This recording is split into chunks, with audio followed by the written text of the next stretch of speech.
So you're saying categorically that Sessions is being smeared on this? That's exactly right.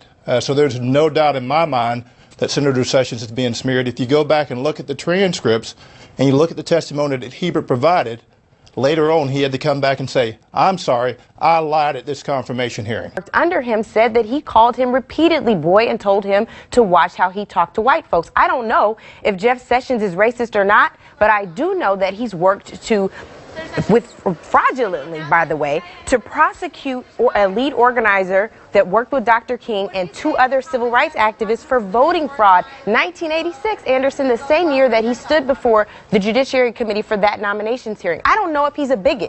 Clearly, politically, he doesn't agree with you, but I'm not those talking are about politics, Anderson. I'm talking about human decency. Okay. You don't call a grown William, black man I want you to be able to respond. I don't think she knows much about human decency. Oh, she doesn't really? know Jeff Sessions. She's never met Jeff Sessions. She's never spent 30 seconds with Jeff Sessions. I've spent 20 years of my life around Jeff Sessions. I know Jeff Sessions well.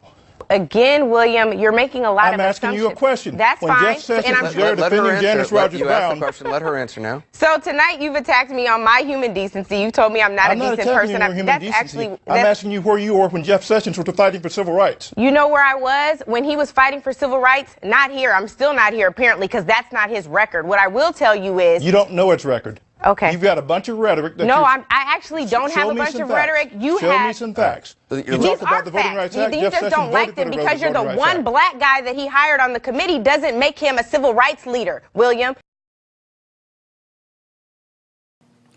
A lot has been said about Senator Sessions' character. We've seen people who have never met Senator Sessions claim to know him and know his heart. We've seen members of this body and members of the House of Representatives just now who have worked with Senator Sessions and praised him for his work and now turn to attack him. This should not be.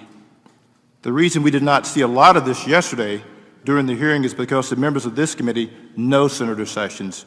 You know he's a strong conservative, but you also know he's fair and honest. If you disagree with Senator Sessions because of his political views, let's have a conversation about that. But let's do it on the facts, not on 30 years of old innuendos and allegations that have been disproven.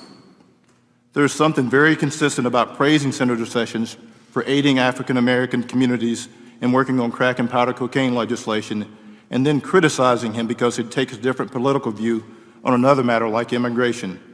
Enforcing immigration laws is not out of the mainstream.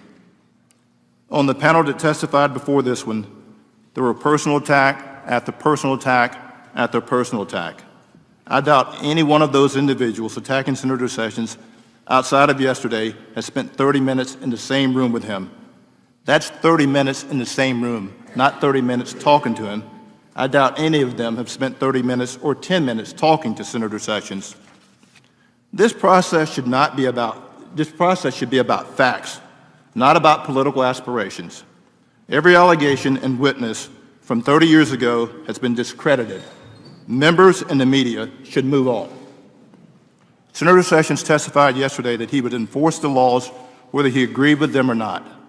That's the role of the Attorney General, not to embrace every point of view in the shifting political winds. If you come before Jeff Sessions, you will get equal justice and you will respect the outcome even if you lose. How do I know this? I know it because I know Jeff Sessions. I'm not testifying as someone who just met him yesterday. I know his family. I've dined at his house. We've eaten Johnny Rockets burgers together. I've traveled across the state of Alabama with Jeff Sessions. I've watched him order a Heath Blizzard at Dairy Queen, quote, heavy on the Heath. I've watched him prepare for hearings. I've debated him on legislative matters. I've written speeches for him. I've made speeches on his behalf. I've been in every political situation with him. Senator Sessions is unquestionably qualified for the job for which he has been nominated. He is a good Christian man and a good family man. He is a man who's dedicated his life to public service. And in the course of that, he has actually fought for the disenfranchised. He fought for sentencing reform. And not only did he fight for it, he accomplished it. He fought for civil rights. He prosecuted members of the Ku Klux Klan. And most importantly, he has fought for the liberty of all Americans, regardless of the color of their skin or their personal beliefs. This is the way it should be. After 20 years of knowing Senator Sessions, I have not seen the slightest evidence of racism because it does not exist. I know a racist when I see one, and I've seen more than one, but Jeff Sessions is not one. Senator Sessions has served with distinction throughout his career as a United States Attorney, as Attorney General for Alabama, and as a member of this body. The legal profession is better for his service. This body is better for his service. And this country, at the end of his term, will be better for his service.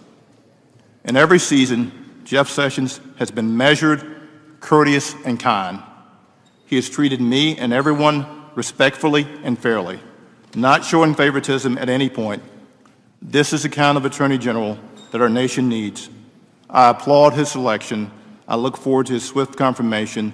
Thank you, and War Eagle.